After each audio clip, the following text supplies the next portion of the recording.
The next section is 9.4, and it concerns rotational kinetic energy. You recall that we had translational kinetic energy. The kinetic energy is the energy of motion. Kinetic energy, translational,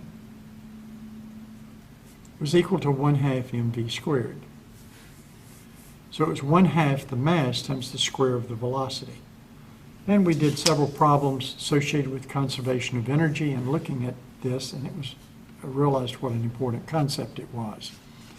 Now we want to look at rotational kinetic energy, and we begin with our fundamental definition of work. You recall how we did that with the kinetic energy, and I'm going to redo that just to help you recall that. We looked at the work needed to get something going, and we knew that the work was the force times the distance, dx. And the force was the mass times the acceleration. So this was mass times d by dt of the velocity, that's the acceleration, times dx. Well, we could write that in a different way as mass times, we could take the dt and divide it into the dx and give us dx over dt, which is a velocity, times dv. So this became v times dv. This was an infinitesimal amount of work because this was an infinitesimal distance. So we integrated the infinitesimal work and integrated this. And the work, therefore, from a velocity of 0 up to a certain amount of work was integrating from 0 to v.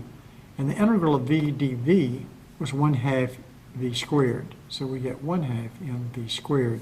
And this is where we get our concept of the kinetic energy, the work necessary to get it moving at a velocity v. Now we're going to compare that to doing a similar calculation where we look at rotational work. Our work here is going to be dw, which is going to be F times ds.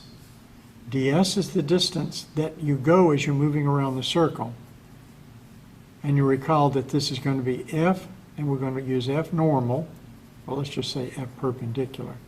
That means F normal. Times R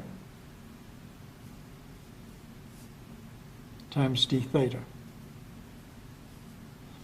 We use r times d theta here because that's equal to ds. You recall an infinitesimal distance along an arc.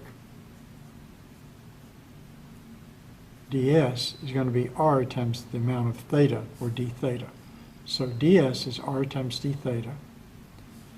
And this is going to give us r times f perpendicular, but r times f perpendicular is the torque times d theta. Now we can integrate both sides, and the integral of dw is going to be equal to integral the torque times d theta. So the work is going to be equal to r times the integral of d theta if the torque is constant. Torque here. Integral of d theta is torque times theta. Well, that's how much work we would do. That's the work done. So now let's look at the kinetic energy. The kinetic energy to get something going is going to be 1/2 m times v squared. Something strange happened to the v squared here. It should be written down here. I'll repair that. V squared, 1/2 mv squared, and